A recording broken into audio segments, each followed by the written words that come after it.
Well, hello everyone. That was a weird accent. As promised, I'm going to show you how to pressure can some ground beef. Now, this is a fairly lengthy, complicated process, so it's going to be shot in a bunch of different clips, and I'll just bring them all together and make the video. So, excuse my poor editing. So the very first step is I'm going to show you what you need to can. Now, to can anything, whether it's water bath canning or pressure canning, you're going to need some tools. Basically, I use a funnel. This is what goes like that, okay? You're going to need a lifter because it's going to be hot. What this does is this is in the pot, and this comes and lifts it out. Pretty simple. Lifter, funnel. Next thing you're going to need is jars. Curb, ball, they're all different brands. This is a wide mouth because it's wide mouth. And it's 16 ounces or 1 pint. The next size up is a quart, which is 2 of these. For meat, I use a wide mouth because it's going to kind of congeal into kind of a big glob. It's not going to stick together, but it'll just kind of form together. And so when you take it out, it's easier to get out in the wide mouth. I'm going to need these wide mouth lids. This is the lid. These are the rings. You put the lid on, then the ring tightens it, kind of like that picture, but I'll show you that later.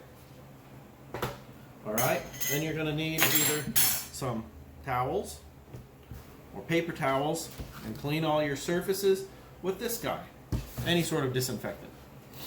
After that, for what I'm doing, this is the hot pack method, which I'll go into later, but you'll need a big old pot. And this is just a 16 quart one from the old Sam's Club. Remember, we're going to be canning 10 pounds of ground beef, so you're going to need a big pot to leave room. You're going to need your canner. Now, this is a pressure canner. It's not a water bath canner. Although, fun fact, you can water bath can in a pressure canner, but you can't pressure can in a water bath canner, and you'll see why. So this is the lid. This is the brand of, wow. This is a Presto. Pretty inexpensive. Trying to look for the brand thing here. Anyway, this is a Presto brand. It's right there. You look right there. And this is the smaller one. This will hold 7 of the wide mouth. That's these. It'll hold 7 of these, or 8 of the regular mouth. And it'll also hold 7 quart jars. Okay? Inside the pressure canner or any canner, you do not want the jars directly on the bottom, so you put this in and you put your jars on top. The next part of the pressure canner is the lid. Inside here is the gasket or the ring. You just want to make sure that that's in good condition. Mine wore out, and the way I knew it wore out is because I would never come up to pressure because it was leaking. This is, of course, the gauge. You want to make sure that's just tightened on there. This is the vent. This is not dirt. This is actually caused by the hard water where I live. I don't know exactly what this is called. It's kind of, what happens is pressure rises, this raises up and blocks it off. And then this right here is the safety plug blowout thing. So with pressure canning, you can preserve your food, and it works because with the pressure, with being pressurized, it lets it get to a higher temperature. And fun fact is, I used to work at a hospital, and I used to be in charge of sterilizing, not in charge of, but I worked as part of the people who sterilize all the surgical instruments. We had these little tags that we put in to make sure if it reacted, that means that it had achieved the right temperature and duration time-wise to be sterilized. Well, I brought one of those home, put it in a jar, ran it through my pressure canner, and it actually worked. So in theory, when you pressure can, in theory, I don't know if this is a fact, but it's sterilized. So it's very safe if you do it right. Now, the other problem or thing that people, and I personally was scared of, was what if the canner blows up? Well, here, of course, when you get your canning book, should have brought it over. When you get your canning book, I'll show you that later. It tells you what pressure you need to can at depending on your elevation. Here, it's 13 pounds of pressure. Now, if you notice on my gauge, it goes by 5s. The little weight that jiggles up here, oh boy, this guy, a little dusty, I've canned him long. This little thing sits on here. I know that when this is set, when this thing is set, this is a 15-pound, so it'll do this when the pressure inside is 15. So I don't have to watch this. When I first started canning, I made sure it was at 13 and I didn't let it leave 13, and I actually sat right here in a chair and stared at it for an hour and a half, making sure it never got below 13. If it gets below 13 or whatever yours is set at for any amount of time, you have to start over. So I thought, well, if this thing is set to rattle at 15, I don't leave the house, but I can just be around here doing whatever I need to do, and as long as it'll go pss, pss, pss, pss, pss, pss, you'll hear it later when I show you. Yeah, it's good sound effects, huh? So as long as this thing is doing its thing, I know that it's 15 or above, and we're good to go. Okay, so the next thing on why this is safe is, first of all, the people at Presto have probably tested this and know this goes to 20. It probably doesn't blow up at 20. It probably blows up beyond that, but they put that for their liability. So the next thing is this little thing will blow out before this blows up. Can it blow up? Maybe. But this thing is the safety valve. It'll pop, the pressure will drop, and you won't blow up. Enough about blowing up. This is safe, don't worry. I'm an idiot and I can do it. So, that's the pressure canner. Okay, I guess the next video I'm going to show you is cooking the ground beef. So, hang out for just a second, I'll show you that part. Alright, hello. Well, the next thing you're going to need is the actual meat you're going to can. If you guys are familiar with Sam's Club, I don't know if Costco has this or not, but they have the big tube, and it's 10 pounds. And just for the sake of documenting, I'm just going to go ahead and get the price here. So it was 9.6 pounds for 35 bucks. I've paid as low as the low 20s a couple years back. This used to be $29.99 less than a year ago. I can't say for sure, but it's definitely going up. And just so you know, this is the kind I prefer, the 90% lean. If you can get leaner, it's better. The reason is, if you can high-fat stuff, there is a higher chance that it'll go rancid. In other words, the fat goes bad or it just gets off. It's not to say you can't can it. You can. I just think that it has a less of a shelf life. Plus, I don't really want to pay for fat. I got enough on my belly, you know what I mean? So, another thing you'll need is a giant pot. Any kind of pot will do. So, of course, like I said, we're going to use the cooked pack method, I believe. I don't know, that's what I call it. Basically, you want to brown your ground beef. You want to do that method with ground beef or any ground meat, because if you put this meat in raw, it's going to be too compact in the jar to get to the appropriate pressure and temperature on the inside of the jar. That was a mouthful. Basically, to can something safely, you're going to have to... yeah, let me turn this around so you can see my face. I don't want you to stare at the stinking meat forever. So, in order to can something safely, it needs to, at least pressure canning, which is what we're going to do here, it needs to be maintained at a certain pressure, certain temperature, for a certain amount of time. If you put in something that's raw like ground beef, it's going to be too dense to get to that specific level for long enough to make sure that it's cooked on the inside. So that's why you use this method, the cooked method. On a later video when I do chicken breast, I have it right here. I'm going to do the video tomorrow, but you won't see it till later. So, spoiler alert. With that, you're just going to chunk up the chicken breast, and so there's enough room, it's not as dense and packed in there, so it can achieve the temperature you want. So anyway, just to turn you around here, that is browned off, and I use a gigantic pot just to make it easier. You don't have to use a pot, but when you got 10 pounds of ground beef in here, it's just easier. So then I'll come through, I'll use like the flat spatula thing there, and I just chop it up, because you don't really want big chunks like that guy, because it's going to allow too much of an air pocket in there. So I just chunk it up so it's all kind of the same size, more or less. All right, so that's the beef. That's the pot. Earlier was my face, my sweet face. And there again, it was 90-10 is what you call it. That means it's 90% meat, 10% fat, give or take. Probably not, you know, exact. And it's best by the June, or no, it was processed actually today or yesterday. So as of June 11th, ground beef, at least here where I live, is $3.64 a pound. So I'll show you the next thing that you're going to need. All right, I'm back. How'd you like the beef? Now, through the work of TV magic, it's all cooled off and ready to go. So in the beginning of this video, I told you about this thing. This is the canning book. This is the Bible of canning. Most of it is water bath canning. Towards the back is pressure canning. I don't know why they do that. They do. One other thing I forgot to tell you was you're going to need salt. Supposedly you're not supposed to use iodized salt. Use either canning or kosher salt. So this is kosher salt, it's what I have. So now we're going to pack this jar. I'm going to show you how to do it. The recipe calls for 1/4 teaspoon per pint.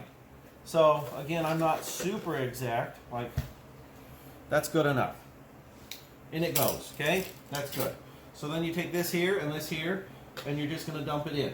Now while I'm doing this, we'll talk about head space. Head space is the amount of space between your product and the top here. Certain recipes call for different levels of head space. For canned meat, it's 1 inch. Now what you saw I just did here is I took this spoon and I just gently, do not cram it in, okay? Ooh, I'm not in the picture. You gotta see my pretty face. So I just put it in, just lightly, okay? Don't worry about these air pockets. This beef, even though it's cooked, will still give off, the fat will liquefy, and it'll still give off some juice. So then you just come here, and we're just gonna keep gently packing it in. Gently is the key word, people. Gently. Do not put it in too tight. Okay, that's good enough. Maybe a skosh more. All right. Oops. That's fine. Okay. Remember, this is basically going to get sterilized. These jars, honestly, I've used them right out of the box new. I didn't even rinse them, if I'm pressure canning. These jars, of course, have been used over and over and over. They were stored in the basement. And I came up and I just gave them a good washing. I do not sanitize, sterilize, boil, go buck wild with my jars if I'm pressure canning. They're going to be under 15 pounds of pressure, this one for 75 minutes. Nothing is going to live through that. All the bad guys are going to die. It's fine. The only thing you have to worry about is if it seals. If it seals, we're good to go for at least a year or more. So now we've got this. Now what? Now we can get a paper towel. All right. Excuse the dirty kitchen. You try keeping a kitchen clean with crazy, dirty, lazy me and 3 kids that are homeschooled. It's kind of nuts. So what I'm doing here is I'm just wiping off the rim. You want to make sure the rim doesn't have any chips, cracks, nothing. Old food particles, nothing that can interfere with the seal of the lid, which we're opening here, and the rim of the jar. Now some people will still put these in warm water or boil their lids. Modern lids don't need that. The reason people do that is it's an old habit from the old days when you actually had gaskets and wax that you had to soften up. These do not need that. So, clean, slap it on, just like that. You take your ring. The ring, it's okay if it's rusty. It doesn't touch any food. This guy's only job, his only job is to hold that lid onto that jar. So once you're here, finger tight. Finger tight means fingertips. Just snug it on. There's one jar. Boom, done. Easy, right? I should have thought about how I was going to do this before I did it. Let's see if I can bring you over here. Well, I'll readjust. Hold on just a sec. Okay. So now we're at the canner. Now the magic happens. So in the canner, I have 7 of these. In this canner, you need exactly 3 quarts of water. So I use this little Nalgene thing, 32 ounces. This is the last one. This is the third quart.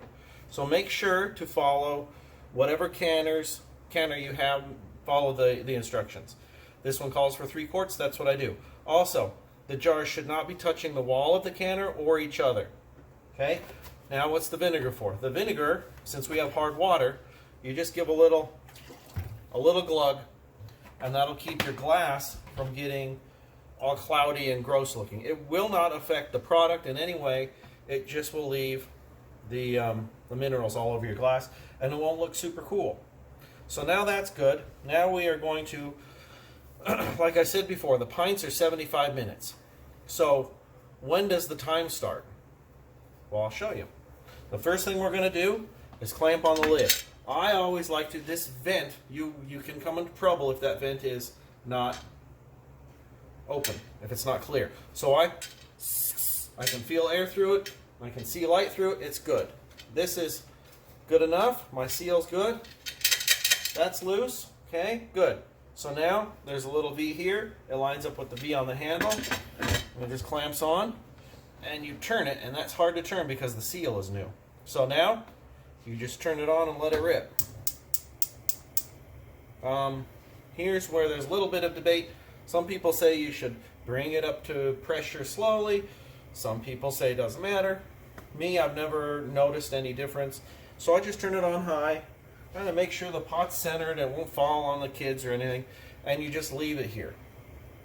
When it starts hissing, I will come back to you because that's the next step, the next safety check in what we're doing. So now, I'm going to go screw around with the kids. You guys are going to see it immediately. So the next thing you're going to see is this thing hissing. Alright, hold on just a sec. Alright everyone, that's what we're looking for. That thing is hissing. It's actually venting out the air. That thing in the back is up. So now, we just have to let this thing vent for 10 minutes from the time it vigorously, it's going to like kind of ooze out of here, whatever, but when it's vigorously blowing like that, like you can hear, okay, and that thing is up, then the 10 minutes start. And I'll show you what's next. Okay, party people, it's been about 10 minutes and it's all vented out. So now shaky camera's here. We're going to take this here weight and try not to burn ourselves and put it on there. Now I do like to lower the temperature just a little because I don't want it to spit right up to 15. Not that I don't think it's dangerous, I just think that, you know, I don't want to stress the appliance that bad. So what that is doing is that's going to create pressure because now there is no leaks.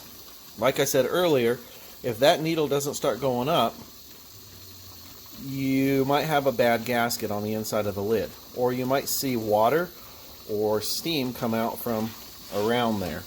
So far so good. That'll start building up pressure. We're going to get to, I don't go off the gauge by itself because the gauge can lose calibration. If it does, you can go to your county extension office or somewhere around there, just Google it and they can usually calibrate it or at least tell you what it's coming in at. For me, I know that thing will start hissing and wobbling at 15 pounds. I need 13, so if it's going at 15, then we're good. So I will, see there, it's gone up a little. So once that starts wobbling at 15, then I'll start the timer. And I'll show you that in just a sec. Alright everyone, that's the sound you're looking for. So you can see my gauge is about right. And it's just going to hiss like that. So now that it does that, I can come over here and push timer.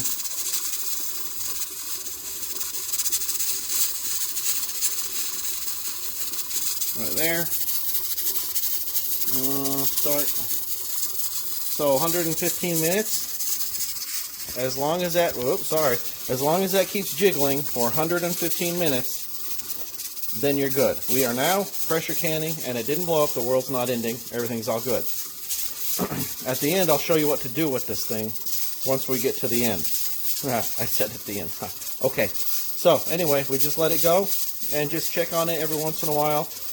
If it gets too high, if it gets higher in pressure than where it's at, I might reduce the temperature just a little bit just to maintain where it's at. All right, I'll see you next time. Well, that was fast. It's been 75 minutes, and now all you have to do is turn off the flame and let it sit. Don't be a bozo and try to put the cold water on it or any of those old tricks that hopefully you haven't heard of. So just leave it alone. Don't take that thing off. Don't push the thing in the back. Just let it sit for a couple hours. The pressure will go down. Then you can open the lid easily, and I'll show you what it looks like after that. All right, hello everybody. Now it is currently the next day. It's the day after the stuff you just saw.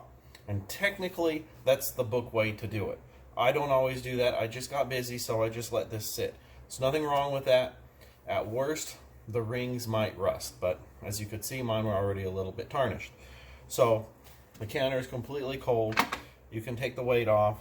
This is down. Then we're going to open it. Now, as it cooks, don't be alarmed if there's, when you open it, there'll be a little bit of water, and it stinks like beef and vinegar, but nothing got on the inside, okay? Wow, that's overpowering. So all of them sealed, and this is what it looks like. Let me get something to wipe it off with. So they're going to be wet with, you know, all the canning stuff on it. The lids are sometimes going to be loose. Okay, so there you go. You can see. If some of you have never canned, that's good. If it didn't seal, it might fall off, or it'll have the, you know, like when you open a Snapple bottle, it has that little thing where you can make a little clicking noise. So this is obviously sealed. There you go. Sometimes in the cooking, especially if you use higher fat meats, it'll kind of, because this is going to actually boil and bubble. If I would have taken it out right when I could have, you would have seen it still continue to boil and cook as it was in the jar. It'll sometimes boil over, and it'll put like an oily residue from the fat all over the jar. In any case, it's a good idea to just wash this with soap and water carefully with the rings off. Wash your rings either in the dishwasher, whatever you want, and then you're going to label it with, I'll put June 2021, and use it within a year for quality, not for safety. As long as this is sealed, you can eat it for 1, 2, whatever you want to risk. But really, if this is sealed, there's no reason why this should go bad. It will just degrade in quality, flavor, color, that kind of stuff. The old stuff we give to the chickens or the dog or our cat. But try to use it. This is awesome. Not only is this good to save money, because now it's kind of like I locked in this beef price. And we'll see, hopefully, beef prices will go down or stay the same. But in a year from now, when we look at this video, if you're looking at this video a year from now, you saw in the beginning we paid $3 something a pound. So who knows what this will be in the future. But this, we locked this in at $3 for this, well, for the meat in this jar. Because it should roughly be a pound. It's probably closer to 14 or 15 ounces. But one jar like this is enough to feed my family of 5, as long as my kids are kids. When they get older, probably not. Yeah, anyway, this is extremely convenient if you are on the go. It's not just about food storage or saving money or anything like that, but also if you're on the go, you can pop this, warm it up, and you can put it in your spaghetti, pasta, taco night, whatever you want to do, whatever you need ground beef for. There you go. That is how to pressure can ground beef. Any questions, just let me know. In a future video, I'm going to show you how to cold pack chicken breast. Also, you know, during this canning season, we're going to be doing water bath canning, jams, tomatoes, peaches, pears, green beans are pressure canned, chili, stuff like that. My son is watching me. I have an audience. But anyway, thanks for watching.